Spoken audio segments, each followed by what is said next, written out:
Besaran dan satuan merupakan salah satu materi di mana penerapannya sangat banyak ditemukan pada kehidupan sehari-hari.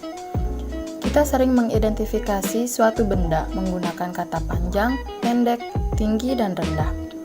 Tetapi ketika kita ingin membandingkan benda-benda tertentu, kita memerlukan alat ukur untuk mengetahui seberapa tinggi atau seberapa panjang suatu benda. Sekarang kita memiliki alat seperti meteran untuk mengukur besaran dan satuan. Masih banyak lagi alat-alat lain yang digunakan untuk mengukur besaran dan satuan.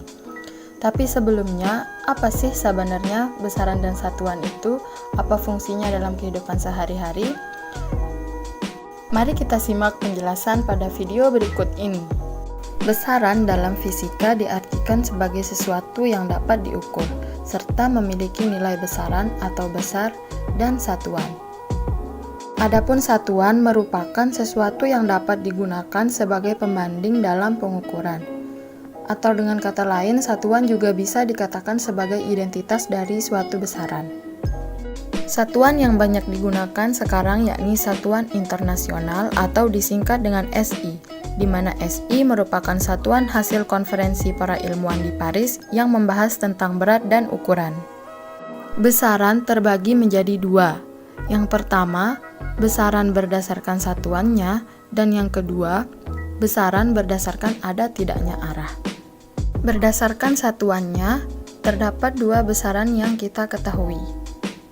Yang pertama yakni besaran pokok. Besaran pokok adalah besaran yang digunakan sebagai dasar untuk menetapkan besaran yang lain. Satuan besaran pokok disebut satuan pokok, di mana satuan tersebut telah ditetapkan terlebih dahulu berdasarkan kesepakatan para ilmuwan. Besaran pokok bersifat bebas, artinya tidak bergantung pada besaran pokok yang lain.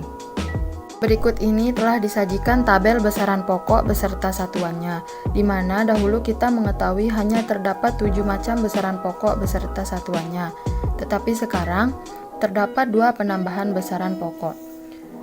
Besaran pokok tambahan yang pertama yakni sudut bidang datar dengan satuan radian, dan yang kedua yakni sudut ruang dengan satuan steradian. Yang kedua yakni besaran turunan. Besaran turunan adalah besaran yang dapat diturunkan dari besaran pokok. Satuan dari besaran turunan disebut satuan turunan. Satuan turunan ini dapat diperoleh dengan menggabungkan beberapa satuan dari besaran pokok. Berikut ini dijelaskan salah satu contoh besaran turunan beserta satuannya. Besaran turunan yang digunakan yakni luas dengan lambang A. Luas sendiri memiliki persamaan panjang dikali lebar, di mana panjang memiliki satuan meter dan lebar juga memiliki satuan meter. Karena satuan turunan didapatkan dari gabungan satuan besaran pokok, maka dapat diketahui satuan turunan dari luas yakni meter kuadrat.